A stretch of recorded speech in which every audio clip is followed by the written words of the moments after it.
Hello, Forest family. Welcome to my Electric Forest 2023 recap video.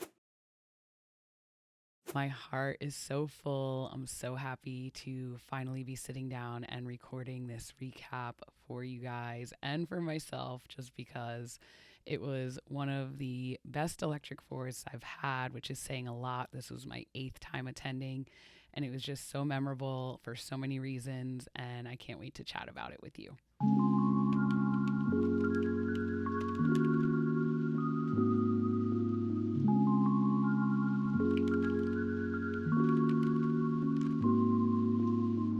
So, if for any reason you are new here, hello, my name is Jess. I create videos around F words I'm passionate about, and I do have a lot of festival tips, vlogs, and advice out on my channel. If you want to subscribe, I would really appreciate it. It is free, which is another F word we love. So, I would love for you to join the F word lovers community. And we are going to talk about that as well later on in this video. My community is amazing. I got to meet so many of my subscribers at Forest this year, and I'm just like over the moon about it. So we will chat about that as well. I just want to talk about the format of this recap video. Typically, I do a recap / review of music festivals. If I want to give them feedback as an attendee, I usually do a lot of fan perspective content. That is how all of my content has always been. Even if I have media for a festival, I always give them like raw fan perspective advice so that they can make their festival better. This year was a little different. I was a part of the Electric Forest radio team as staff, and so I feel like a lot of the things I normally would experience as an attendee, I kind of had overrided as staff. So basically, I didn't really deal with maybe like anything like lines or things that I could actually do a review about. So this will mostly just be a recap of my experience, my daily experience from start to finish. I'm going to go through every single day from the moment I landed in Grand Rapids, Michigan, all the way through trying to get home the final day. And typically I would talk about things like getting there, the parking, the campgrounds, and I would go in chronological order of what it's like to go through a music festival and like just kind of talk about that. And so I will be doing that. I'll be sprinkling the things I would normally talk about, but just as they fit in day by day. I hope that makes sense. So that's what I'll be doing. So without further ado, let's dive into Electric Forest 2023. The first day that I went out was Sunday, the 18th, June 18th, and I was flying from Newark, New Jersey to Grand Rapids, Michigan. It was pretty easy getting out there. I had no issues getting on a flight and getting all my gear out there. Everything just went according to plan, which was great. And I primarily spent most of my day once I got out there editing a video for Electric Forest. So I basically grabbed all my camping gear. I got my rental car. I went to Panera and I essentially lived there. I just was eating like lunch and dinner there and editing my video for my last minute Electric Forest tips. And then I decided to get a hotel because it wasn't really necessary for me to be out on site at Electric Forest yet. So I did ultimately, after I finished editing and exporting and uploading that video, I went and got a hotel. This particular hotel, I thought it was the one I stayed in the last time, but it was not. It was, I don't know, it kind of like skeeved me out a little bit. So like I'll have to like make a mental note of that one and not stay there again. But I ended up leaving to get dinner.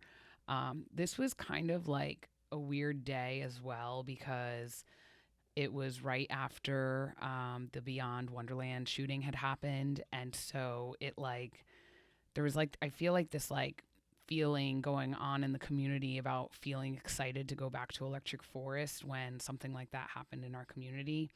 And I kind of talked about it on my Instagram stories that day. And it also just so happened to be Father's Day. And I've had a pretty rocky relationship with my father the last couple of years. So the energy on that day, like it wasn't like, oh my God, yes, we're out here for forest. It was like very, and like, it was very like, I don't know, somber, I guess. And it felt a little weird like editing the video, but I had already had it recorded, and ultimately I am happy that I put it out because a lot of people ended up watching it. So it helped a lot of people. So that's what like I that's the type of content I love, is educational content. So I was really happy that I ended up doing it, but it was just kind of like a strange day. And so after that, after I got dinner, I just, went to sleep.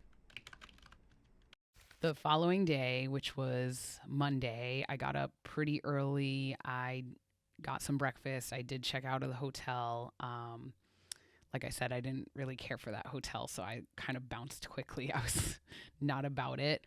I drove to the Walmart in Muskegon, which is where a lot of people go before Electric Forest. It's really funny. Like, I was actually recovering from the Wook flu or like festivalitis before I even got to Electric Forest. So like the first things I like loaded up on was all this stuff for allergies and cold and everything like that in my cart, which was kind of funny. Like you could tell I was recovering and like trying to prevent anything that would further make me like not feel good. So I got like all of, my medicines, and then I got way too many snacks and way too many drinks. I'm always like wanting to be over prepared instead of under prepared. I think it's better to be over prepared, but um, and I'll get into it later, but like my staff parking and camping lot that I was located at was kind of like farther, so I never really went back and forth, and I really never needed like the snacks or anything that was at my campsite.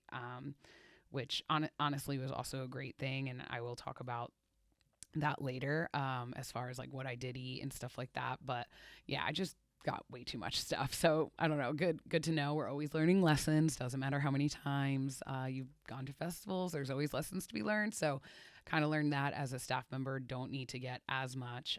But if you're definitely with your friends and camping and Good Life or GA, like it's definitely, I think, like mandatory to have the amount that I had.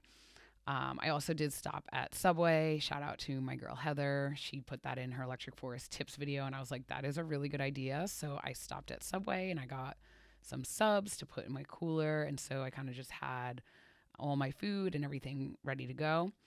And then I drove onward to Rothbury for Electric Forest. So this is kind of like the getting there and parking part of my recap that I normally would put in my videos. And so I can tell you that when I was on Route 31 and I drove past where like Blueberry is, essentially Camp Blueberry, I got chills, you guys. It's so crazy that this festival still makes me feel this way. And like all these like memories rush back throughout the years, because like every year I feel like is a different experience there. And that's why I feel like so many people constantly go back to Forest, is because it's always something new and special, no matter how many times you've been there. And so I felt like I got chills, and I just started getting so excited too, because like I had this whole new like experience that I was going to be having with Electric Forest Radio, and I like didn't know what to expect. And I don't know, I was so stoked. And so I went to where I had to pick up my wristband and my parking sticker, and it was really seamless, very easy. Directions were on point for staff location, and there was really no line to pick anything up. It was pretty early though, I will say, because this was Monday. So there was like a lot of the staff that still wasn't there, that was coming from Bonnaroo and other festivals throughout the country. So like it was pretty slow. I don't know how it was for other people that maybe got there later in the week, like Tuesday or Wednesday. But for me personally, very quick and easy. So after I picked that up, I went through the North Toll and I got to my staff lot. And so like I said, I got there before like the so-called Bonnaroo rush, and it was absolutely empty. There was like really no one there, and I was kind of like, oh man, I don't know if I'm gonna like this, because I just love like the community aspect of camping festivals. Like that's the whole point of camping at a festival, is like having that community and meeting your neighbors and like having that whole experience. And I just felt like there was really no one there. And so I was like, I don't know how this is gonna be. And like I originally like had told like Kent, who was in charge of Electric Force Radio, I was like, I might try to go and camp in Good Life if I could somehow still get in Good Life, because that was like my original ticket was a Good Life band, and I was wanting to camp in Good Life because a lot of my friends were going to be there, and so I was thinking that I would maybe possibly do that. But ultimately, what ended up happening was I started setting up my camp, and it was so hot and it was so dusty, and I started setting up my campsite and I kind of ran into a problem. And so the problem was my air mattress. Again, this was year 2 in a row. My air mattress was a problem. And so if you watched my vlogs from 2022, my air mattress got a hole in it and it was like impossible to like prepare, basically. Repair, not prepare, but well, repair and prepare, obviously. But I couldn't repair it. And so I ended up getting a new air mattress for this year. And I guess since it was the same brand, same size, all that, but I guess since it's a newer product from the one I got 5 years ago, the power, for some reason, it was tripping my little generator, because I have the type of air mattress that has the plug. And so it was like tripping my little generator. Even if I put my little generator like plugged into the car, like I thought maybe the car juice would give it more or whatever. And like it just was not working. And I was like completely freaking out. I was like, oh my God, like I am out here for the longest I've ever been out camping at Forest, pretty much a week without an air mattress. Like that was what was going on in my mind. And so I was like, okay, I need to go find a plug. So like I walked over to where these RV were, and there was like a big, like the portable lights that they have for us at night that light up, and they had plugs. And so I ended up using their plug for their RV, and this guy was nice enough to carry my air mattress back with me to my tent. And that was the point where I realized I was not moving from this spot, because now we have this giant queen size air mattress that I'm trying to fit through my tent camping door. And we just basically like shoved it in. And like once it got in, I was like, there's no way I am breaking all this down and moving over to Good Life. Like there's absolutely no way.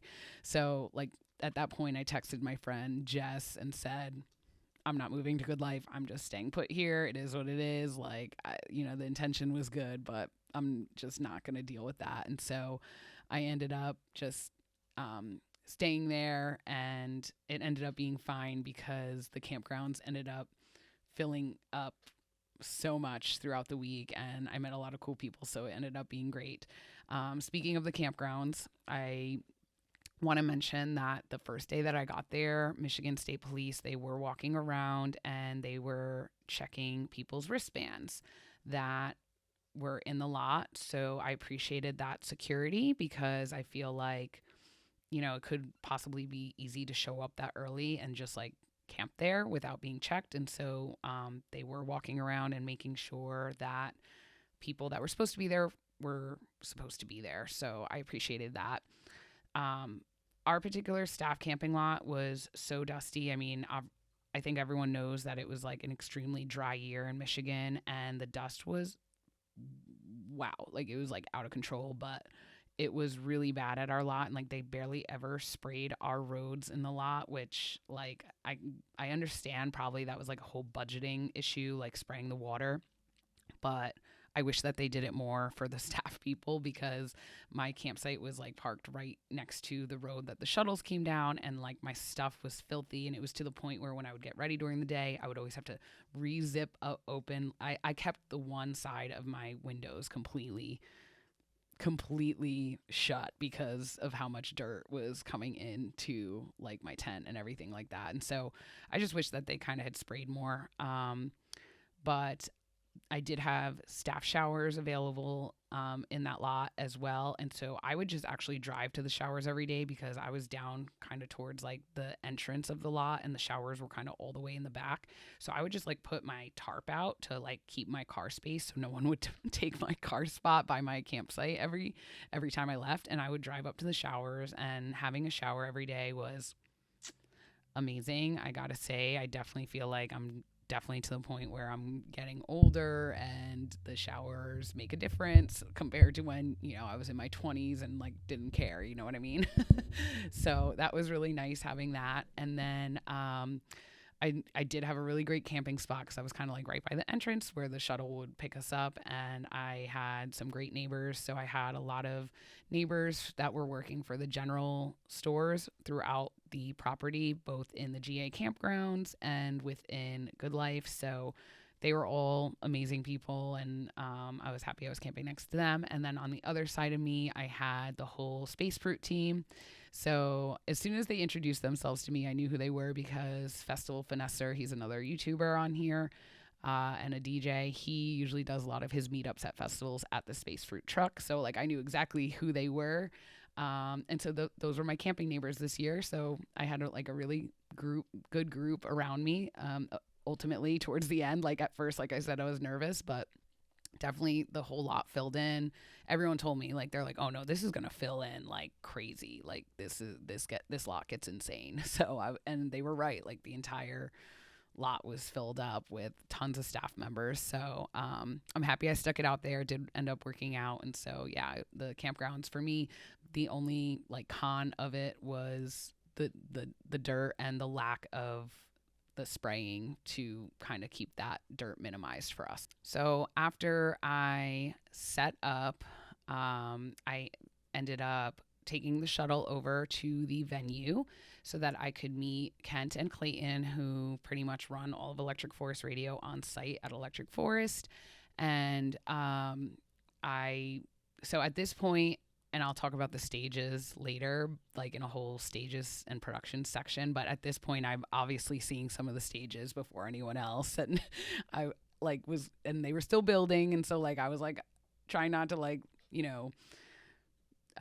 basically like be like, oh, like, is that it? Or, or make conclusions of like what was happening or what was the final outcome of these stages were going to be. But, it was so hard, like keeping it a secret, and like, but I think everyone really does a great job of keeping it a secret. Cause like Forrest is super strict about like you not posting or doing anything before show day. So like, it was still like exciting for me to like see some of the, stage designs that were changing. But like I said, I'll get into the stages later. So I walked through the venue and I met Clayton first. He came out to get me because I guess they were like in the radio booth and they saw me walk by. And the first thing I said to him was, "You have a mustache," which was kind of like, how awkward. I'm sure he was probably like, "Great, we hired this girl." It was so funny. Like, but like, I guess I wasn't expecting him to have a mustache. But anyway, that was like my first interaction with ultimately my bosses. So that was funny. But anyway, I ended up just like chatting with them about ideas that I had, and I got to see the radio booth set up, and I'm going to talk about the radio booth setup and the whole Electric Forest Radio experience in a section later on in this video. So I don't want to dive too much into that right now, but after that, I did go and get dinner. I want to shout out Global Catering.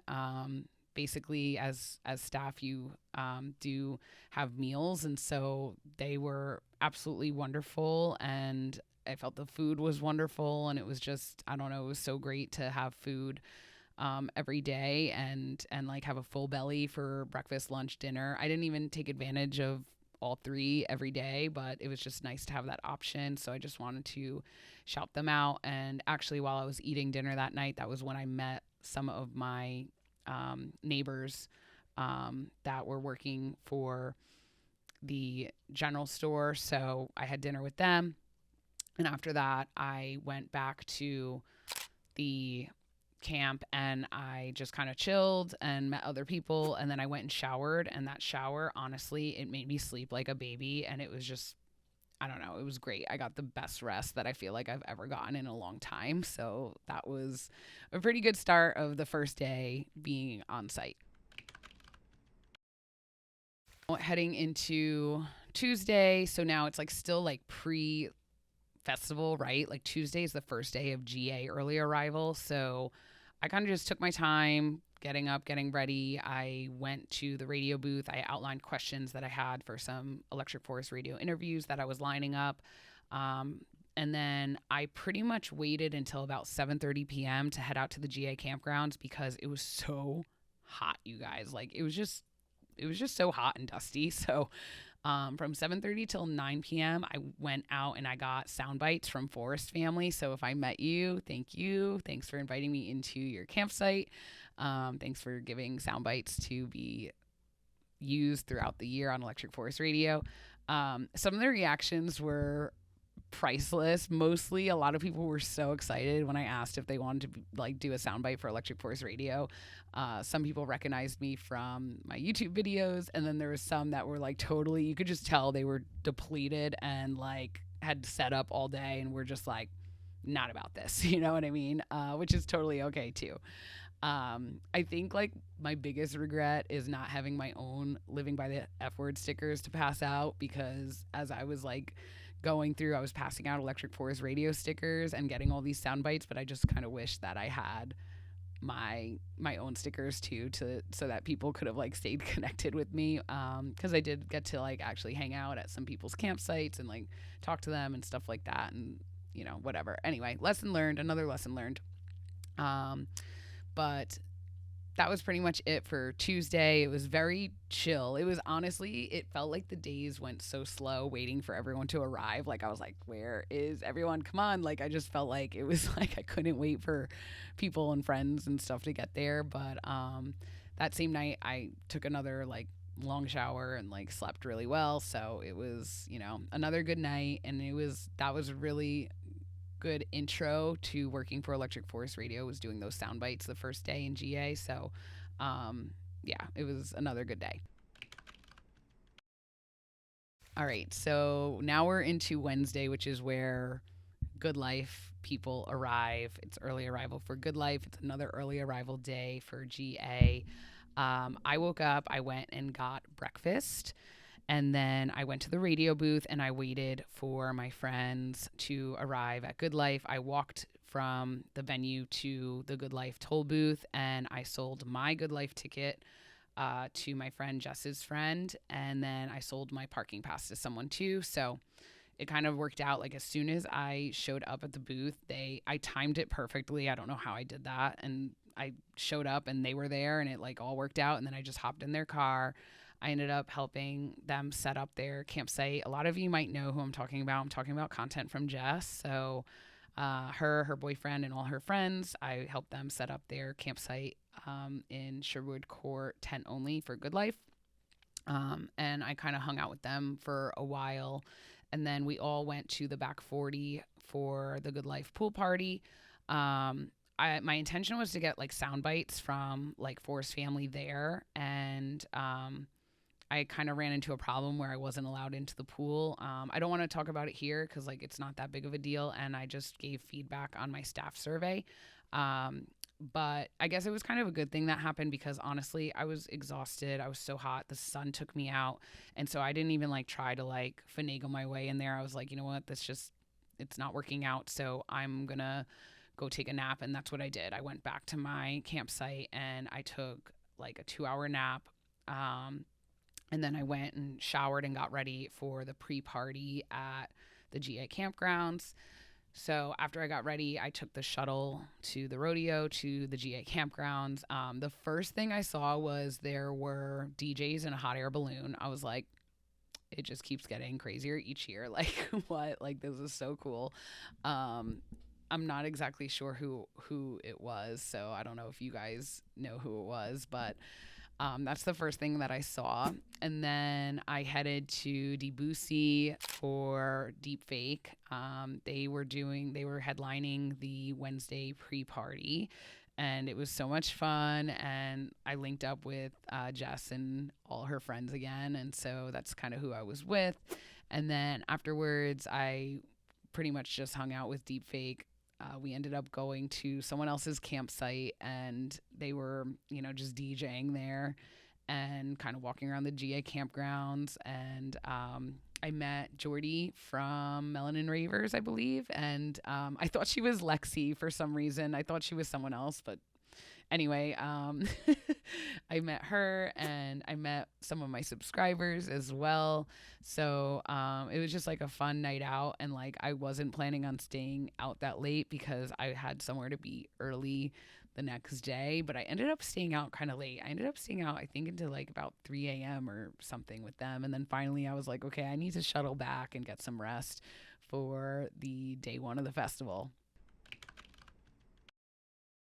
All right, so now we are into Thursday, which was day one of the festival. I woke up pretty early, around 8:30 a.m., which is, so I only got like 5 hours of sleep because I was out late in the GA campgrounds. I got breakfast. I met Marlana this day, who was another staff member for Electric Forest. So ended up kind of linking up with her, Kent, and Clayton at breakfast. And then I went to the Setting Intentions workshop with Vibe with Aid. So I brought Marlana there with me. It was hosted, she was hosting that workshop at the Brainery. And you guys, it was absolutely incredible. I remember when we were walking up, like just seeing this crowd overflowing from the Brainery. And I was just like, holy shit, you guys, this is so sick. I'm so happy for Aid. I'm so proud of her. Like, it was so cool. So we kind of like couldn't even get in because there were so many people there. And so like we like walked around the back, kind of like behind the stage. And there was like one point where she saw me and she was like, hey. And like I was just so happy for her. Like, I feel like she was so happy. Like, the turnout was unreal. And it was a really like great moment, I think, for so many people. I think it was so healing for so many people. And a great way to start the festival for so many people to kind of put out there what type of experience they wanted. And so I do think there was like one point where Aid was like, choose a word that you want for the weekend. What's an intentional word that you want this weekend to be about? And so I chose connection. And I can tell you that I fulfilled that 1,000,000% this weekend through Electric Forest Radio. And I will get into that like I said, like later, but like I could not tell you like any better things than like this workshop was so great, like, and like putting that out there that I wanted connection. And I feel like that's just all I had all weekend was connection with new people because I was interviewing them, connections with Forest family because I was getting sound bites, connections with my YouTube subscribers because I saw so many of them. And so yeah, I don't want to go off on a tangent, but I definitely feel fulfilled with choosing that as my word. Getting back into that, sorry. My dog was, I don't know, finishing a treat and she kind of like made a noise. I have no idea if you guys heard that or not. But anyway, also there was a lot of people just like talking about like their, not just only their intentions, but like affirmations they were writing down. And I just wanted to share with you an affirmation that I created for myself so long ago that I have memorized because I used it so much. It's actually an affirmation that I created when I was working with Britt Robbins, and some of you may know her very well, especially if you go to Shambhala. She was very involved with Shambhala in Canada for years, and then she started coaching, and I worked with her, and I did very powerful work with her. And it was actually during that time that I also started my YouTube channel, not because of her, but because of working through her and getting through fears and stuff. That's how I started my channel. But I created affirmations when I was working with her, and one that I constantly use is, I trust my path and the journey I am on. I love where I am now. I'm constantly creating a better future for myself and those that I love. So that was like what I was saying to myself during this intention setting workshop. That was my affirmation. That is my affirmation that I created and still to this day like say to myself. And then my intention word was connection. And so yeah, it was just, that was like a really great experience. After the intention setting workshop with Aid, myself and Marlana, we decided to like walk around Main Street and go shopping. I needed a new belly ring. I lost mine like the first night. And so I ended up getting like this moon, this dangly moon that kind of like almost looks, oh, what's the word? It's like a Celtic like moon kind of is what it looks like. And so I ended up getting a belly ring, and then I went and got ice at the general store, and I went back to my campsite, and the ice melted instantly. So it really didn't do anything. I feel like it was just so hot. It was like really crazy hot. After I showered and I got ready for the team, I went to the Electric Forest radio booth, and we kind of had like a team meeting with everyone. So we had all the plug-in program winners come, and I got to meet everyone. So Alicia, Hunter, Jedediah, and Jupiter. They came, and all four of them and myself and Kent and Marlana kind of had like this whole like powwow brainstorming session, and it was actually like really cool, just like bouncing ideas off of each other and like talking about like our interests and like what we wanted to do with Electric Forest Radio throughout the weekend. And so that was really good. I will say that Alicia put a recap out of her experience with Electric Forest Radio on her radio show, and I'll link that in the description below. But yeah, so we all kind of did that. And then after that, I had an interview with Debussy and Further Frequencies, and I will talk about that. I kind of want to like keep everything sectioned for Electric Forest together in like one big chunk, so that you could like see that whole experience like in one place. So we'll talk about that later. And then after that, I kind of hung out there for a while. I pretty much hung out at the radio booth like from like I would say like late afternoon, like 3:30 every day until like sometimes like 8 o'clock, 8:30, 9 o'clock. And so then at that point, I left to go meet up with my friends, Frankie and Trey. Frankie is like one of my longtime festival friends. I met him at Electric Forest 2017 and remained friends with him. He came on Groove Cruise, and then throughout the years, we've just like gone and met up at festivals together. And then Trey is one of his best friends from home who I met at Forest last year. He's also a Groove Cruiser. So it's like kind of just like haven't seen them in a year since the last Forest. So I went and hung out with them in Good Life, just kind of chilled. And I feel like that was kind of like our energy that day. They had gotten in and they were kind of like tired from setup and stuff. And it was just very hot. And so we didn't really feel like walking around that much. So like after we went to Good Life and hung out for a little bit, we went and saw music, but like we pretty much camped out at Tripoli. I had gone to see Hugel at Tripoli earlier, and then met up with them. We went to Good Life, and then we went back to Tripoli. We saw Lee Foss. We saw totally enormous extinct dinosaurs, and then we saw Walker and Royce. So we were there for like a good amount of time just because we didn't feel like doing the whole walking back and forth to different stages at that point. And then after that, we went to Infected Mushroom at the observatory, and then we went to Jamie XX at Sherwood Court, but we kind of left early and like just went back to Good Life and chilled again. And so it was really just like kind of like catching up with them type of night. Moving into Friday kind of was a slow start. I got showered, I got food, I hung out at the booth. I hung out at the booth for a while, just kind of like sitting there and eating food. I had some visitors. Then I had an interview with Deepfake.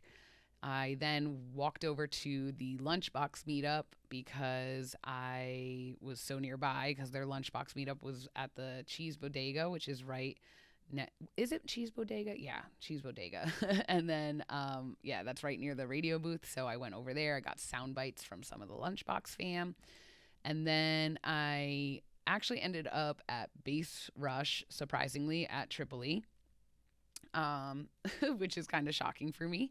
Not really too much of a bass head. I do typically try to go to a little bit of Bass Rush, just because I always feel like the energy there and like the crowd is always pretty big and stuff like that. But that's where my friends Frankie and Trey and everyone were. So I was there with them for Champagne Drip and then Janston, and then also kind of hung out in the back for Rusco back-to-back Dirty Monkey. So I was there for quite some time. And then we ended up doing like a forest walk, and we went over to lane 8 at Sherwood Court, which was a good set. And then I basically was like, can we please go to Disco Lines? Like, I want to go to Disco Lines. Can we go there? And so I dragged them all over there to Carousel Club for Disco Lines, which top set of the weekend. Favorite set of the weekend, I would say, was Disco Lines. It was like, that was like the energy I was looking for the previous night. I was just like, this is what I wanted. And he did record that set, so you can find it on SoundCloud. It was just, I felt like very catered to the Forest family. And I'll talk about like my top sets later, so I don't want to deep dive into that now. But yeah, awesome set. Then we went back to Tripoli for DJ Diesel because Trey wanted to see him because he's like, it's fucking Shaq. We have to go see him. I think my biggest takeaway from that set was, wow, that man is massive. I'm standing all the way in the back and he is huge. Like, wow, he's like as big as, like, as wide as the whole table. Like, I couldn't believe how large he was. Like, I mean, wow. So yeah, got to check that off the list, I guess you could say. And then we linked up with Frankie's brothers, and all of us went to Littlefoot at the Grand Arctique in the forest, which is by the Trading Post. Now, this is where the story gets very interesting. I felt like the Trading Post, and I felt like I was like in some type of energy vortex for probably about 30 minutes. All of this transpired. Everything I'm about to tell you transpired within like 30 minutes, maybe to an hour, but a very small amount of time. Lots of things happened. And so typically, like, an energy vortex is a location on Earth that it basically is like an energy hub, right? And it holds like a lot of powerful energy, more than usual. And that's what I felt like what was happening there. So we were at the top of the Trading Post, and I looked over and I saw this guy, and I'm sure you guys have had this experience at forest too. The forest can be kind of dark, and there's a lot of lights and, like, you know, visual stuff. And sometimes it's a little dark, and like you think you see someone you know, but it's not really someone you know, and you're like, oh, sorry, like, you're not that person, type of thing. And so, like, that's what was happening. I was looking at this guy, he was looking at me, and I'm like looking at him, and like we're trying to like figure out like if like we know each other, right? And like finally I'm like, Dave. And he's like, Jess. It was my friend Dave Jones, who goes by Jones Around the World. If you don't know who he is, he's an incredible travel blogger. Absolute amazing travel blogger and photographer. And yeah, highly recommend you go follow him. But I met him on Groove Cruise 2017, I believe it was, or it may have been Groove Cruise 2018. And then a bunch of us, like a bunch of Groove Cruisers, went to Envision Festival 2018, and he was a part of like our like friend group that was there. And so I haven't seen him since actually 2019. We ran into each other at Burning Man. That was the last time I seen him. So pre-pandemic, I haven't seen Dave. And so like it was like one of these moments where it was like, like, you know, like it was like so exciting because like we hadn't seen each other in so long, and I had no idea that he was going to be there. And so yes, it was just like a very exciting moment. And so after that, like, him and his friends left, and I was actually kind of feeling like very, like, I was having like a hot flash. I don't know, like, obviously some people know what that feels like, but if you don't, like, I felt like I was like kind of overheating. And so like I was trying to work through that, and then someone came up to me that ended up being like my YouTube subscriber, and so he started talking to me, and it actually like kind of helped me like out of like that feeling. I like was just sitting down in the back like feeling like very hot. And so that happened. So like it was like another like connection of like just like, right, like meeting people, right? And so at this point, my friend Frankie was like, let's go to the piano, aka the ocular organ that's in the forest. It's not far from the Trading Post. And so he was like, let's go over there. And so we like went down because we were at the top of the Trading Post. And so we went down the stairs, and we like kind of walked over there, and it was closed. No one was really playing on it. And so like all of them decided, you know what, we're just going to go to sleep. It was pretty late. Like it probably was like 3:00 in the morning, 3:30 in the morning or something like that. And so they all were like, we're going to go to sleep. And so they left. And like, you know how it is when like you like look away for like 1 second, I like turned and they were like gone. Like they were like in the abyss of the forest, like gone, had no idea where they went. And so like in my head, I was kind of thinking to myself, all right, well, what am I going to do now? I guess I'll just kind of walk around the forest. Why not, right? It's like the best time to explore the forest is late at night. And so I was I don't know how to explain this to you guys. Like everything that happened, like it was like so crazy in a short amount of time. So I was like here and I like decided to turn around and there was like a man here that like turned around like at the same exact time. It was like this, right? And I look at this man, like I catch a glimpse of his face and I was like, Pasquale. Because like I was like, is this another moment I'm having where I think I'm seeing someone that I'm not really seeing? Like the same thing that happened with Dave. And it ended up being Pasquale Rotella, the CEO of Insomniac. And so it was like, holy shit, you guys, like it's fucking Pasquale. Like this is crazy. So I was like, Pasquale, and he was like, yes. And so when I got confirmation that it really was who I thought it was, I was like, hi, I'm Jess. I'm working for Electric Forest Radio, and I would love to get a soundbite of you on Forest Radio. Because in my head, I was like, what do I say now that I said his name? Like, I was like, what do I talk about? Because, you know, a lot of people know, like, I don't go to that many Insomniac events. Like, I've done EDC New York when it first happened. I've done EDC Orlando, but I'm not like a total like Insomniac stan like a lot of people are. So like I was like, what do I do? Plus I was like kind of like twisted, you know what I mean? So I was like, oh my gosh, I can't not talk to him, right? So that's what I said to him and he was like, yeah, let's do it.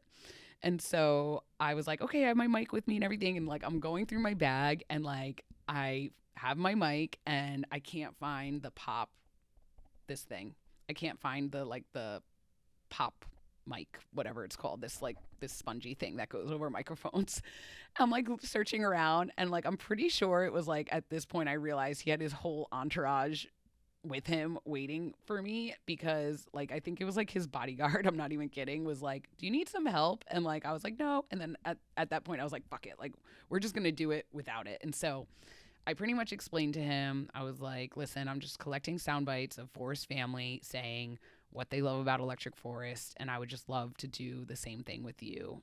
Just tell me what you love about Electric Forest, and then at the end, say your name and say you're listening to Electric Forest Radio. And he's like, got it, let's do it. And so next thing you know, it was like his entire entourage, it was like, assemble, and it was like video crew, photographer. Like I felt like I was on the red carpet in the forest. Like it was so, I don't know how to explain it. Like it was like absolutely incredible. Like it was like all these people like were like, then of course all these people were watching, right? And his friend or I'm pretty sure it was his bodyguard, like took the video on my phone, and so like I have a video of it on my phone. And it just was like this like surreal moment, because he's such like an icon in the dance music industry. So for me to like, I feel like have that interaction with him was so, and like not planned, was so special. And like I said, like that's why I felt like I was like in this energy vortex, right? Like because it was just like so many things were happening in that small little area by the trading post, like in like a matter of 30 minutes. And so I got that interview with him, and it was like a really like exciting moment for me. I was very excited about it. We're here in Sherwood Forest. I'll be back here Sunday night at 11 p.m. Love y'all. From the Electric Forest. What I love about this place is it's so beautiful. Of course, there's the trees and the art and all that. People here are the most beautiful people in the world. The energy here, I feed off it. I know that we all feed off each other, and it's really magical. I love being here every year. This is Pasquale Rotella from Insomniac, and you're listening to Electric Forest Radio. Abbey Forest. And I know like a lot of people are probably like, there's a lot of people out there that are not very happy with Insomniac lately. And so I know there was like some people that were like, well, did you ask him why he trademarked Plur? Did you ask him, you know, why this or that? And like I didn't, because like that wasn't that moment, like especially with what had just happened in what happened at the gorge at Beyond Wonderland, like I can't imagine like what he was like feeling. You know, he goes to Forest like with his crew to enjoy Forest, and it's like the one festival that he like doesn't need to like worry about anything, you know what I mean? Because like Insomniac is just like a partner for Electric Forest, like they don't actually run it, which is what I think a lot of people think that they do. And so like that just wasn't the time or the place, you know what I mean, you guys? Like it just wasn't. And so I'm happy I just treated him like Forest family. That's what I did. I treated him like he was Forest family. Exactly how I treated everyone else that I got a soundbite from. And I'm happy that I did that, because I think it's going to be cool for people to be listening throughout the year, and then out of nowhere, you know, it's Pasquale on there. So I think that's really cool. So after that happened, he left. We got a picture, which you could tell in the picture. I'm like cheesing so hard. I'm like, I have the death grip on the microphone and everything, but I was just cheesing so hard. And after that, he left. And then I was like, what do I do? I have no one to tell this to. So I like called Trey. I was like, Trey, I was like, you guys just left. And then Pasquale was here. Like I was like completely freaking out. And he was like, no way. And I was like, oh yeah. Like I had like an insane amount of energy in me, you guys. Like I was like, like I need to tell people this. I need to scream. I just got Pasquale on Electric Forest Radio. And so I like just had this insane amount of energy within me, and like I like didn't know what to do. I kept rewatching the video. I'm like, was it like, is this real life? Like that's what I just kept feeling like. And then like the next thing you know, out of nowhere, fake Zero shows up. So that's like half a deep fake, right? So he randomly sees me standing there, and I was like, dude, and like so I finally felt so good because I had like a friend with me now finally. And like I'm telling you, all of that transpired. And so like, oh my God, it was so crazy. It was such a like amazing like experience, honestly, like running into all these people in the same area, like in a short amount of time. Like I felt like, you could tell by the way I'm talking, it was incredible. So I ended up hanging out in the forest with Deep Fake, because I found Fake Zero, and then we went and found Fake One and hung out with them, and then went back to their campsite, and then we went to the GA after hours. We went to Debussy for Daily Bread. So we were at Daily Bread, and I ended up running into my friend Jesse. So I felt like, I don't know, Friday I just felt like it was good. I was running into like all these people that I knew that I haven't seen in a while, and it was just like a really good day. Top set, disco line. So overall, Friday was just amazing. Saturday, I woke up around 12:30. I got ready.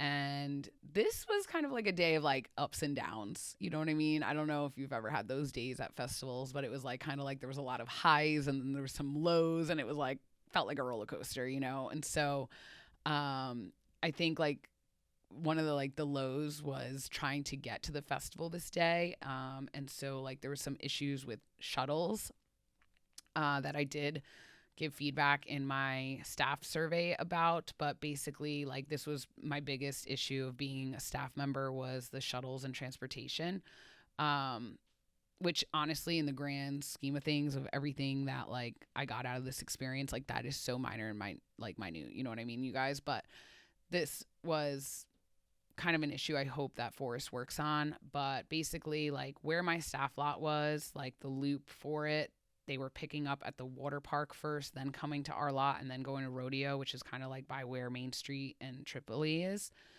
And it was coming full from the water park because it was so hot out. Like they were all full to the point where we were waiting there. Like a bunch of staff members were waiting there for like almost an hour and a half. Like 2 or 3 buses came in and they were all full and we couldn't fit on them. There was like not even standing room.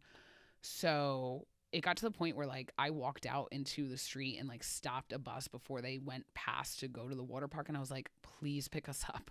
And like, I'm not going to lie, it like was not very as plur as I'm making it right now. Like I pretty much was like, listen, like we have all been, I know this isn't your fault, but we've all been waiting for like almost like an hour and a half for someone to pick us up, and we all have work to go to. And so it was like one of those things where like I just think they need to like work on that.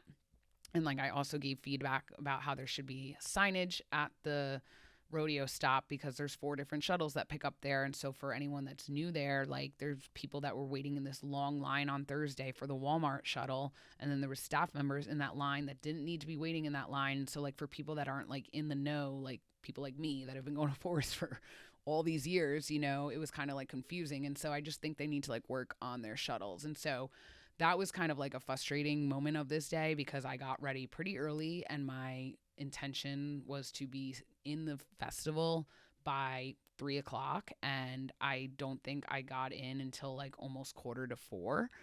And so I ended up like I couldn't even stop at the booth right away because I wanted to go to a meetup. And so I stopped at the booth and said, hey, like I wanted to hang out here, but like I want to go to this meetup so I could get sound bites. And so that's what I did. I went to the Ravefluencers meetup. So shout out all my Ravefluencers out there. I hung out with them. I did like catch the tail end of the meetup before they migrated somewhere, thank God. So I like met them and got to hang out with a bunch of people, like online friends, you know. And I got sound bites. I got sound bites from Forest family in that whole area. After that, I went back. I chilled at the Electric Forest radio booth and I hung out there till pretty late. I was getting sound bites from people that were like stopping by the booth as well. And then I went to Ranch for a string cheese incident, the big shebang, obviously. I go to that every year. This was also like kind of like now it's like a higher moment. I was at the bar and I went up to the bar and the bartender like completely freaked out that it was me. Like he was one of my subscribers. He was so excited to meet me, took a picture with me. Like, I don't know. It was just like, and then someone else recognized me. And so it was like all these moments of like people recognizing me throughout the whole festival that were just so like rewarding, you guys. Like it just was so great to meet you guys and like in real life and hug you and talk to you and all that. And so that was like a really exciting moment. Obviously there was a string cheese set. I will get into like, you know, sets later. It was not the big normal shebang like it normally is. But after that, I went to the silent disco for Alex Kislov. And then after Alex Kislov, I came back to Ranch for Zed's Dead.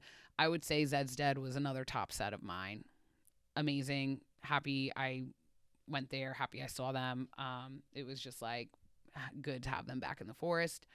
After that, I went to STS9. I was with like Frankie and Trey this whole time, by the way. We like walked through the forest. We went to the Honeycomb just like to kind of like chill and hang out. Then we went to Sherwood Court for STS9. So on the walk there, our friend Sean was like, oh my God, I left my bag with my phone at the Honeycomb, which is very easy to do if you're just like sitting down, you put it down, right? And so he went back to get his, and then we got all the way to Sherwood Court, and then I was like, oh my God, my bag with my mic. Oh my God, my Electric Forest mic with all my sound bites, everything I'd been working on all weekend was there. I was like running back in my platforms. Like I probably looked like a crazy person. I like yelled to my friend Trey. I was like, meet me at the Honeycomb. I like just ran back. Like it was like, oh my God, it was like so bad. But anyway, it was there. Thank God. I was afraid someone was going to find it and turn it in. And like, I was never going to find it again. Like, even if they turned it in, you know, because sometimes when people find stuff, they carry it around with them until they like go past the lost and found, you know? So I'm just so happy it was there. So that happened. So you could tell like that was a low moment, like thinking I lost all the work I had done, like all, you know, up to that point, like was like a very scary moment. So that was like a low. And then we went back to STS9. And then at that point I took my friend Sean with me to go meet up with Doug and Jess. And so you guys probably know Jess, Party Saver with Jess. She's a harm reductionist, does a lot of great content about harm reduction in the festival space and just in general. And she is dating my friend Doug, who I have been going to festivals with since probably 2015. So yes, I knew Doug first, and then I always make it a point to meet up with them just because, you know, they're my friends and I want to see them, right? And so I went and met up with them, kind of like hung out with them in the forest, and then we went back to their campsite, hung out at their campsite, and then we went to Evolve after hours, and it was just like kind of like a bouncing around of the GA campgrounds and everything like that. And then it started raining, and so I went back to my campsite and I went to sleep. So now it's Sunday. The rain had come in Saturday into Sunday, right? I started getting ready. I got ready, and then I was about to get on the shuttle, and there was a huge storm rolling in, and to the point where it was a like code red, very dangerous storm. And so it was either stay at my campsite in my car and shelter in my car alone, or get on the shuttle. And so I got on the shuttle. Want to shout out the driver. Ew. Shelter in place on Denise's bus, eating all my snacks. Woo. She was like amazing. I met her the first day I was there, I think on Monday. And so she was amazing. She was like, well, if you get on this shuttle, you're staying on this shuttle. I was like, yep, I'm going to stay on the shuttle. I had all my snacks because now it's the last day, and I had way too many drinks, way too much food. So I had all my snacks, all my food. I got on the shuttle, and we basically sheltered in place on the shuttle. So I was very safe during that storm. And also I just am used to forest weather, and I said it in my video to, expect that this was going to happen, and it did. You know what I mean? Like, the weather can get crazy in an instant second, you know what I mean? And so that's what happened. This huge storm came in, and like seeing some people's videos of their campsite and everything, yes, it was like, it seemed very scary, but luckily for me, I had my snacks, I had my pickles, I had my chips and salsa, I had cookies, and then I had my mimosas. So I had like all my stuff on safely on a shuttle, and I was just, I was good. And so after that, I got dropped off directly since I was already on the shuttle. So that was another thing. I didn't have to wait for anything, got directly dropped off. Went inside. I went to the radio booth. I went and bought merch, which, as you could see, this was the merch option that I got, was this crew neck sweatshirt. These are very much my colors. I'm very much a fall like color person. I love this mustard gold yellow. I love browns. I love hot pink. I just love this whole color combo. I was between this and the long sleeve white shirt, and I tried them both on, and this just felt better to me. This is a 2XL. They only had 2XL or medium left by that day, and so it's like, looks like a dress on me. Like, I could probably wear it as a dress. So it's very roomy and comfy and all that. And then after that, kind of was just like hanging out the radio booth, and I just kind of was watching people come back into the festival slowly. I heard that the GA lines were pretty bad getting back in, obviously, because they evacuated everyone from the forest and they made everyone go back to the campsite. And then when everyone's trying to come back in at prime time on the last day, there's going to be backups. So I'm really grateful I didn't have to deal with that as a staff member. I feel sorry for everyone that had to deal with that or wait in the long lines to get in, but kind of just hung out there until actually pretty late. I stayed there till almost like 9 p.m., I think it was. And I then decided to like go get some more interviews and go into the forest. And I really didn't see any music this day. There was a lot of good acts, a lot of good people I could have went and seen. But at that point, I kind of felt like I haven't seen the Dream Emporium. I haven't seen the forest. What? Like, it's forest, and I feel like I haven't seen the forest. You know what I mean? All the things that the forest brings. And so I decided to do that. And so the first thing I did was I went to Frick Frack Quack Shack at Electric Forest, and I interviewed Marvelous Marv, who is the owner of Frick Frack Blackjack. So that was a nice interview that I did. And then I explored Sherwood Forest. I stayed in the forest like as long as possible. I went to all the art installations. I interviewed lots of visionary artists that were painting in the forest all weekend. That's something else that I hope will come out on eForest Radio. And then I went and explored the Dream Emporium right before they were about to close. So I feel like there was a lot of things I missed there.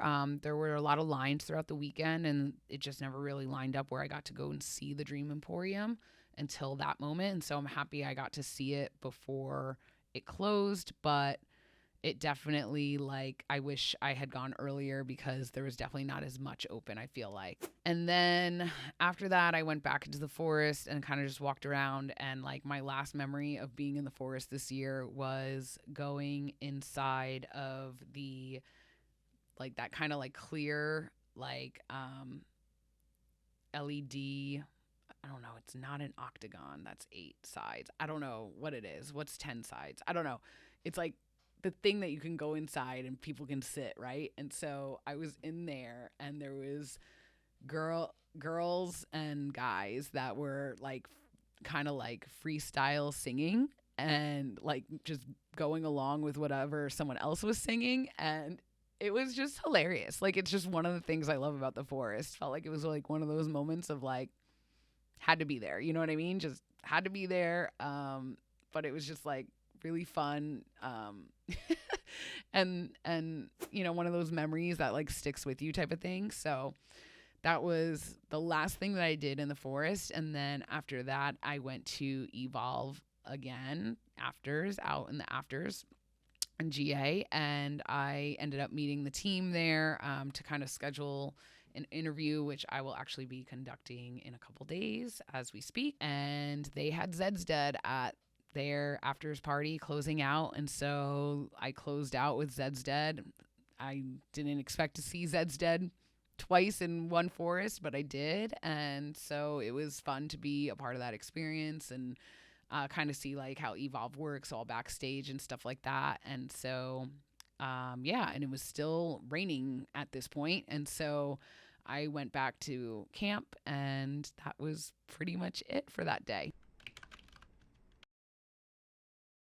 Wow, this is crazy talking about a full week at Electric Forest. So now we're back to Monday, and I slept in. I packed up my camp. Everything was very wet and dirty because everything was so dirty and dusty. And then now it poured, of course, on the last day. Like the rain we needed like earlier in the week happened the last day. And so now everything was wet and muddy and like, you know, totally gross. I basically cleaned up. I went and returned my mic and my equipment to the Electric Forest radio booth. I said goodbye to Kent and Clayton, and basically like got so emotional because like it just was like one of the best experiences. I had one last dinner with Marlana, who also is just like an incredible individual that I'm so happy that I met through this experience. I went and stopped to see my friend Duck, who does work for Electric Forest. So I got to see him. I had no idea he was there until the last day. So I saw him kind of breaking down stuff. And then after that, I drove to Grand Rapids. I got a hotel, which was so much better than the first one I got. And then had a good shower and good night's sleep. The following day on Tuesday, getting out was horrendous. I think a lot of people know that there was like major storms. The storm that had rolled through that we had experienced on Sunday rolled through the entire Midwest. And then there was all storms on the East Coast and in Denver. And like basically like all these major cities had major storms, and it like completely fucked up all the airlines. And so I tried to get out on Tuesday, went out full the flight, couldn't go. It was crazy because like I had checked all my camping equipment, and then it had to go back to baggage claim because I didn't get on. Had to recheck it. I tried to go through Chicago. I thought I was going to be able to go through Chicago. The plane coming from Chicago was delayed on a mechanical. It finally got there, and then it was delayed on a mechanical again, and then they ended up canceling it. So I was at the airport on Tuesday from basically 7 a.m. until 6:30 p.m. And then by this point, all the rental cars, everyone had rented. And so like I couldn't book a rental car online, and I had just returned my rental car that day. I wish I had extended it, but like I didn't know what was going to happen. You know what I mean? And so at this point, I reclaimed all my camping gear again, went to the rental car place and physically asked, like I went to every single booth and like went and asked each person, do you have a car? Until finally someone said, yep, we have a car. And I said, okay, I'm going to take it to Detroit, because Detroit was only like 2.5 hours. So I figured I'll just fly out of Detroit. There's flights available. And then like last minute, like in the back of my mind, I was like, you know what? I don't know. I don't trust this. There's so much stuff going on with the airlines. Like there's like so many cancellations. There's all these like weather issues. And like I was like reading like posts from like my personal job and seeing like all these people stuck everywhere. And I was like, this is not a good idea. So last minute, I was like, actually, I think I'm going to take it to Newark. Can I drop it off in Newark? And he was like, yeah, you could take it to Newark. And so that's what I ended up doing. So after I was in the airport all day long, I ended up driving home to New Jersey overnight from like, I don't know, 7 p.m. until like 4:30 in the morning, like 11 hours. And my mom stayed on the phone with me the first couple hours. And then luckily, my pledge sister and my sorority, Dina, stayed on the phone with me for the last 5 hours. If it wasn't for her, I don't think I would have made it. And I'm so grateful for her for being on the phone with me, just because it was like, once I got to Pennsylvania, which is like half the ride, like it's so deceiving because Pennsylvania is the state next to New Jersey. And it's like, yeah, I'm in Pennsylvania. You think like you're there. No, it's like half the ride. It's like 6 hours drive through Pennsylvania. And so it was very dark and scary and like nowhere really for me to stop. And like, I mean, if she didn't stay on the phone with me, I would have totally like probably had to stop somewhere, and like all the places just were creeping me out. And so anyway, it was very difficult getting back home. Very, very difficult getting back home. And also very, very just difficult month since then, which is why I'm just recording this video now. Like, it's just been a difficult month for the airline industry in general. Summer flying is in full effect. Well, that's all I could really say. It's been rough out here.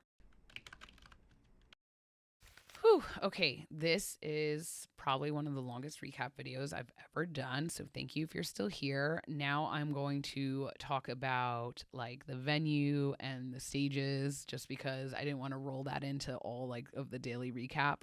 But let's talk about the stages and the production. So a lot of people know Triple E got a new design. I saw it the first day I was there on Monday. And so this is kind of what I was talking about before with like, I didn't want to say anything to anyone. I didn't say anything to anyone, but like in my soul, what I was thinking was, what is that? Because Triple E has always had like a theme of faces on the side. And like, that's kind of like what the theme at that stage has been for years. And this year it was like, it looked like a rock wall. Like it looked like just rocks. And they did put like really cool projections on it at night. So I'll give them that. But there was like a bunch of like palm trees in the front of it. And I don't know, to me, it just didn't fit in with Electric Forest. To me, it didn't feel like an Electric Forest stage. I feel like Electric Forest stages are very like artsy. Even if they're simplistic, like they're very like artsy and creative and kind of like decorative. And this just seemed like very like plain. I don't know. It didn't feel like Triple E to me. And what's crazy is I spent so much time there. And I think that was like another part of like why some of these sets to me were like, meh, because it was like, I didn't like the stage really. And so sorry for anyone that worked really hard on that stage. You know, I will say that like being there early and seeing everyone build all this stuff, like, you know, these people work really hard. And so like, I'm sorry to anyone that was a part of the Triple E team if you're watching this, but it just, to me personally, didn't fit Forest. Next up, Ranch Arena. I told you guys, like, if they redesigned Ranch Arena, I was going to freak out, and they did, and I really loved it. I personally loved it. This was the first time in years since I've been going in 2014 that they redesigned Ranch Arena. To me, it was giving Emerald City in The Wizard of Oz meets Forest vibes. That was like the type of like artistic kind of like, it also like was kind of art deco-y to me, you know what I mean? And so like, I don't know, I loved it. It was huge. It looked like this big, like elaborate, beautiful, like gold and green stage. I don't know. I loved it. I was very happy. The lasers and everything there also was like top notch. Like it was just such an upgrade. So yeah, I just felt like it was like giving the vibes of No Place Like Home, right? And so I really liked that one. Sherwood Court stayed the same from 2022. However, in 2022, they like completely redesigned that stage, and they do a lot of cool graphics on like projections and on the sides and the top of it. And so I don't know, like I never really got to do my recap for 2022. And so you know, I do want to say like I do like the upgrade to Sherwood Court, but I do also like the old school Sherwood Court too. It was just like elephant tapestries, but it was just really pretty to look at. The art was pretty to look at. Carousel Club.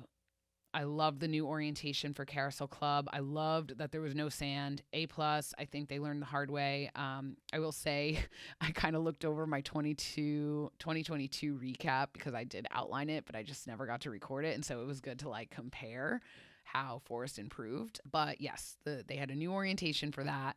Definitely worked better. There was no sand, so it was easier to walk. So A+ for Carousel Club.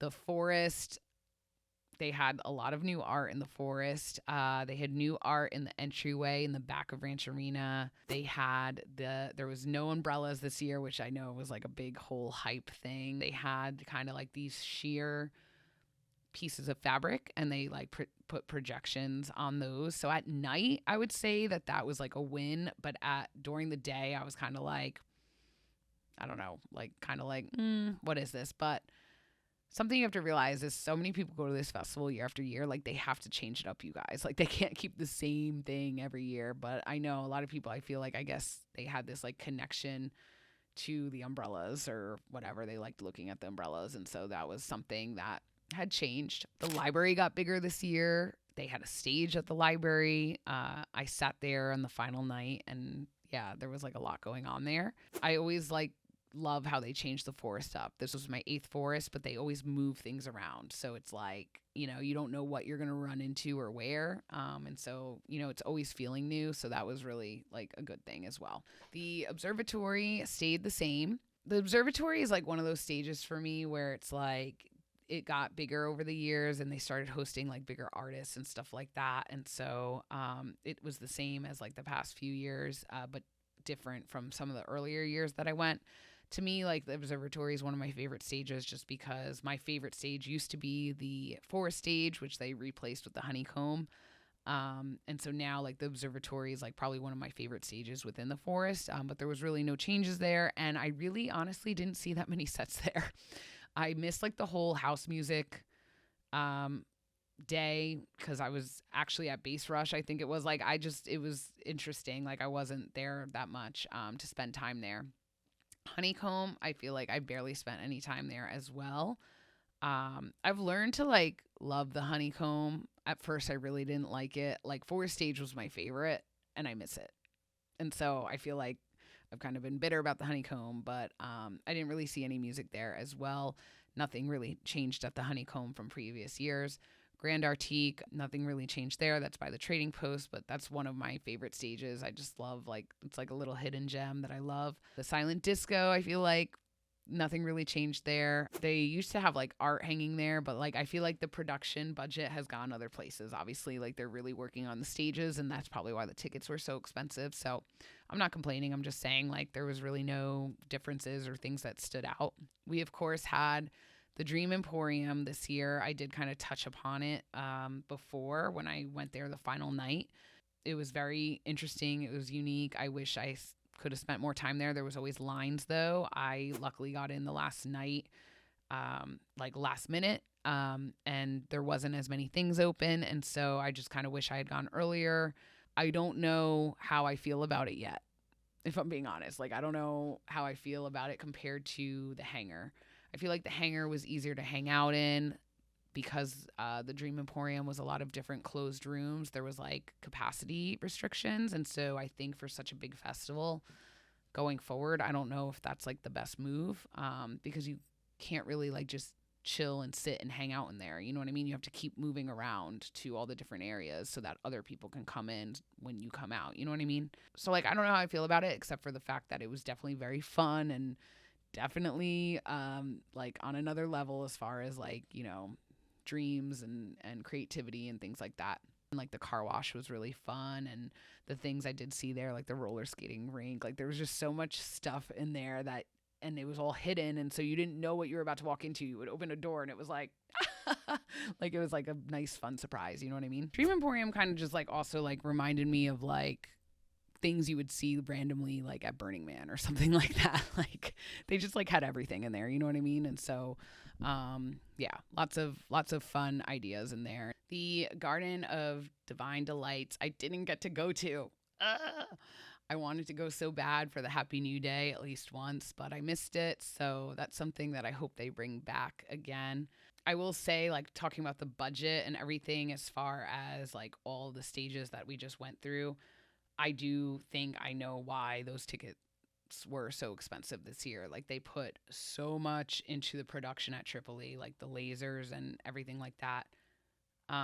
They put so much into Ranch Arena, and in the past they did Sherwood and also Carousel Club. Like it's just like the stages are really becoming like more of like, I guess, like a priority for the festival to improve upon, because the festival has just gotten bigger over the years. And so that's where I think like that budget went, and also Dream Emporium, obviously. My memorable sets, or I guess my top sets, I wouldn't say like any of these in particular order. I would just say like these were the sets that like kind of stuck out to me this year musically. Infected Mushroom.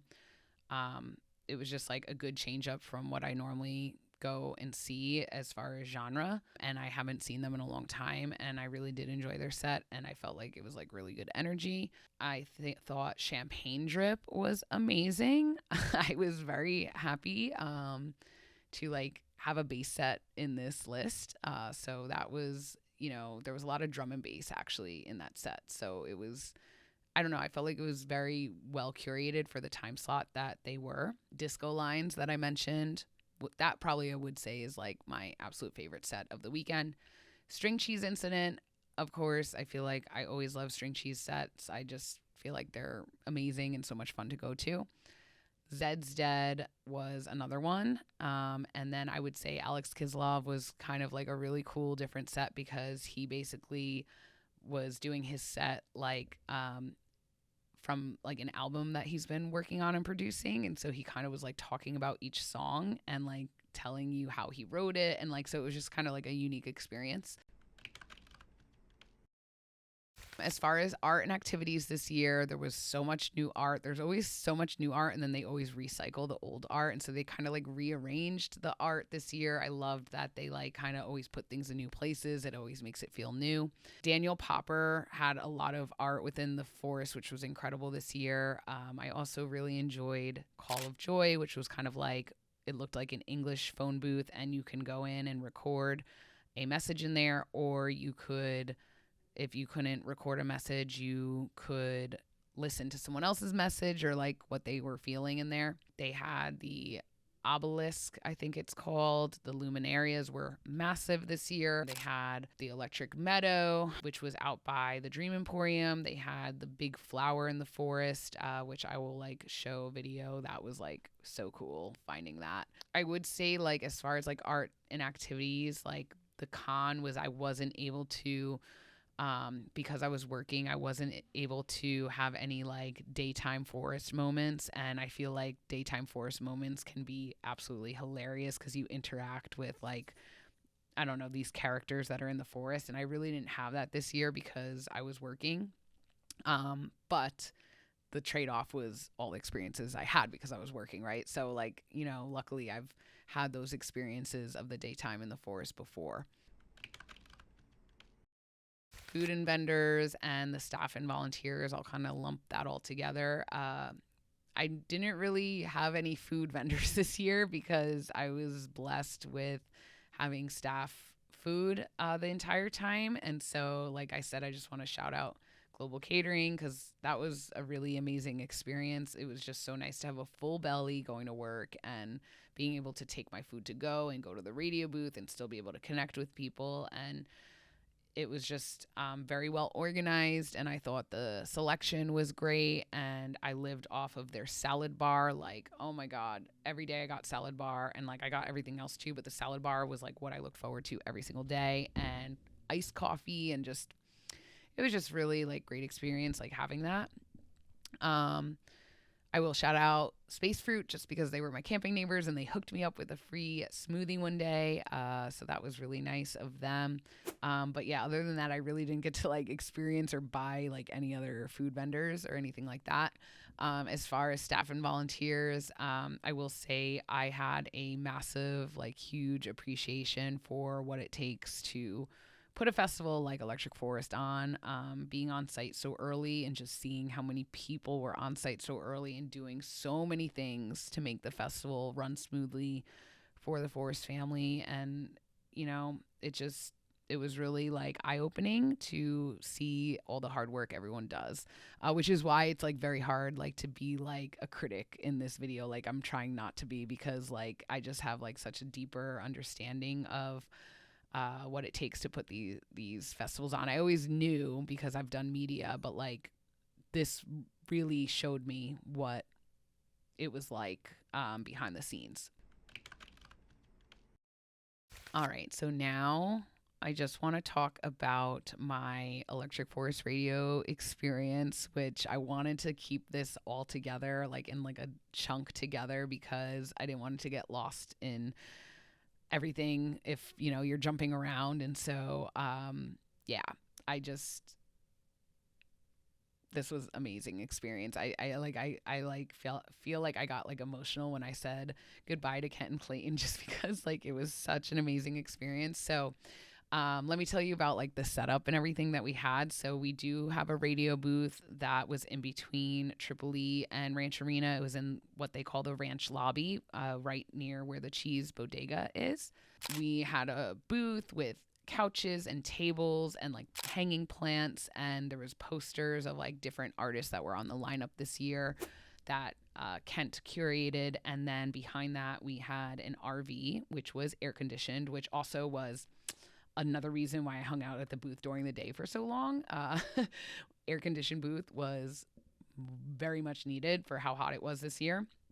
And within the booth, they had a setup for podcast recordings that were not live, where you can come in and sit down. And that's where I conducted some interviews that I'll get to in a second. But they had that, as well as a live radio station that was streaming on radio to the local communities. And there was a setup where you could actually do live interview if you wanted to as well. So it was just very interesting to learn about like the background of broadcasting, and you know, all the work that Kent and Clayton do to like run this show. Like just the two of them is absolutely like mind-blowing to me.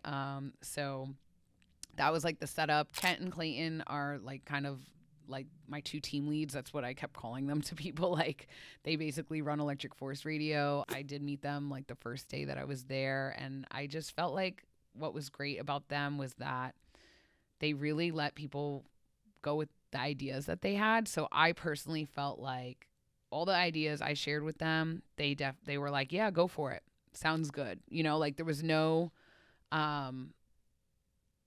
like, well, I don't know about that. Like I feel like they were just very like encouraging to just like, you know, get the recordings, and if we could use it, we can use it type of thing. You know what I mean? Like they were just very positive about our ideas and welcoming of all of our ideas. And I just felt like heard and listened to. So, you know, they were absolutely great. And I just felt like I could be myself around them, and I felt like I could talk to them like they were my friends for years. So it was a very great experience working with them and for them. Also working with Marlana, she was amazing. So she had worked with them last year, and she was back this year. And so she kind of was like a similar position as me, just kind of getting different interviews from Forest family throughout the festival. And she was actually kind of supposed to like man down the booth, but I kind of ended up doing that, hanging out at the booth a little bit more and like just talking to people that would come by. And I was there just because I told so many of my YouTube subscribers I would be there, and like a lot of people showed up. So that was amazing.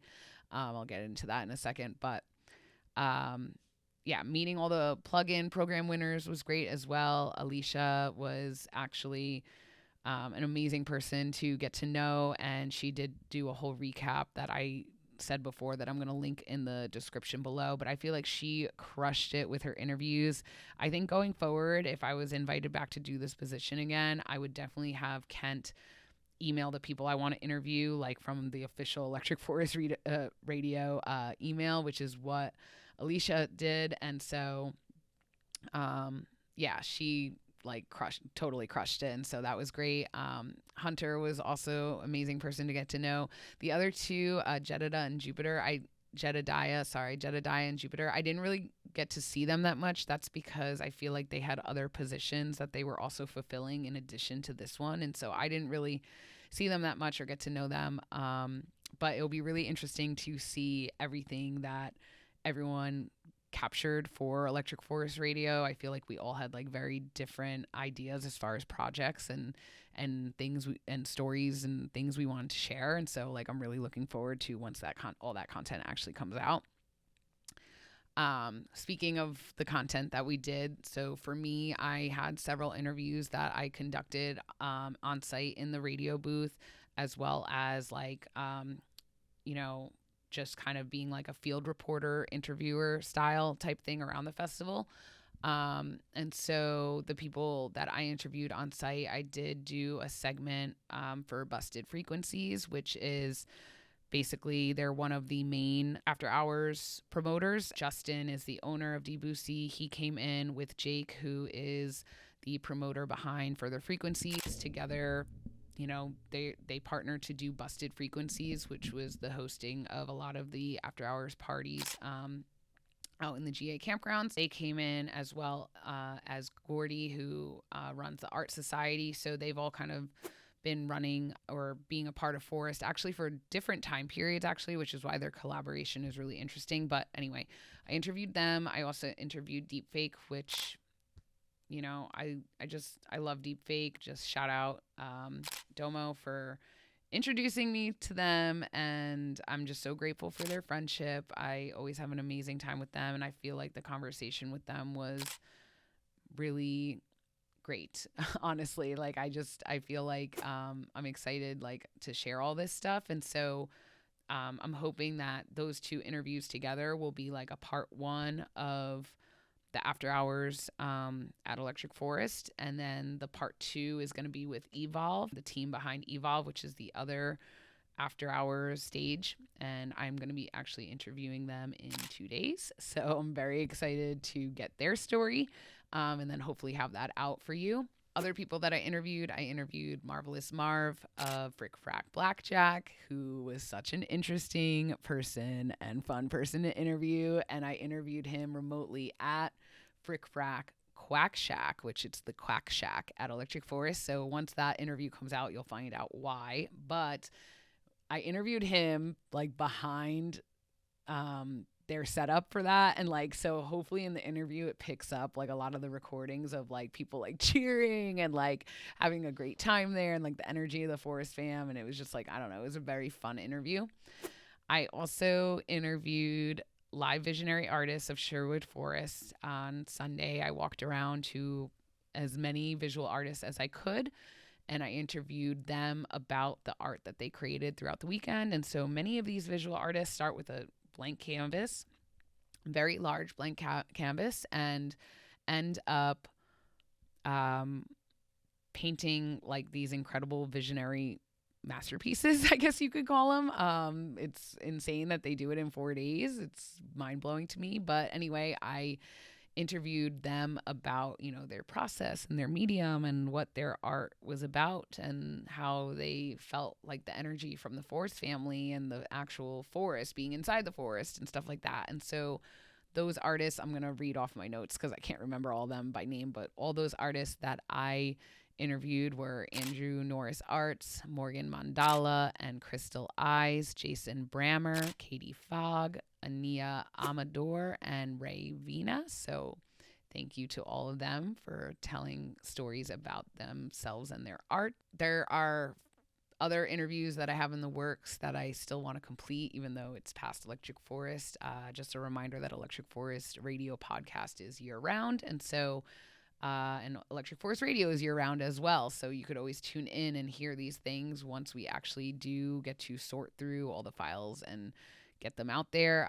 Kent pretty much is responsible for that, and he has a regular job in addition to all this. So if you're wondering when all this content is going to be coming out, it's really when he gets around to getting through all the content he did, all the content I did, all the content Marlana did, all the content Alicia did, and everyone did. You know what I mean? And so that's a lot to do. And so hopefully it will be at, it obviously is going to come out before the next Forest, I would think. But yeah, you'll just have to stay tuned, and you'll hear it from me first once that stuff does come out. The other great thing about the booth was that I told everyone to come visit me there, and they did. And so yeah, I just wanted to shout out and thank all of my YouTube subscribers. This was one of the best forests just because I got to meet so many of you. And I mean everywhere. Like there was people that were recognizing me at after hours. There were people that were recognizing me in the forest. There was people that were coming to the radio booth and like actually coming there because I said, come say hi to me, and you did. And it's like more than I can even like count or imagine. And it was such an incredible feeling and a rewarding feeling to know that I am helping people and with my content. And you know, it was just great getting to chat with all of you. It was one of the best experiences ever just because Electric Forest is such a massive festival. And so the fact that I've been recognized at smaller festivals like Groove Cruise and Elements Festival and stuff like that, but like this was more than I could have ever imagined being recognized in so many places at Forest. Like, so yeah, thank you so much. I will be throwing pictures up throughout that whole part, I'm sure, of everyone that I met. So thank you guys so much. And just to finally close this out, because it's absolutely the longest recap I've ever done. My overall experience, the attendee vibes, all that stuff. 10 out of 10, probably more than a 10 out of 10. It was like 100 out of 10. Like, I just feel like the smaller things that happened, like the little hiccups that happened overall were like nothing. They were so minuscule. I really can not complain. I'm so grateful for this experience. I hope I get to do this again. I really just feel like it was one of the best forests I've ever had. It was just such a good balance of work and play. I felt like I got work done for eForest Radio, but I also got to play. I got to connect. Like I said, like my intention word was connection, and I truly got that. It was just incredible. Working for Kent and Clayton was really awesome. Getting to meet so many new people, meet up with my old friends, everything like just flowed and worked out. And I'm just very happy. And I hope, Forest family, I hope that you had an amazing time. I wanted to show you like all the gifts that I got, but I think I'm going to leave that for a like short or reel because this video is way too long. If you stuck through this entire time, thank you so much. I really appreciate it. And I can't wait to see you at the next festival. I can't wait to see you at the next forest. Also, I'm sure you know by now, I did not vlog this year. So there will be no vlogs of Forest this year, but there's so many other people that have put out their vlog experiences that you can go watch. So go find someone new and subscribe to their channel for their vlogs. And yeah, anyway, I'll see you in the next video. If you haven't subscribed yet, please do. Thank you so much for watching and listening, and see you soon, fam.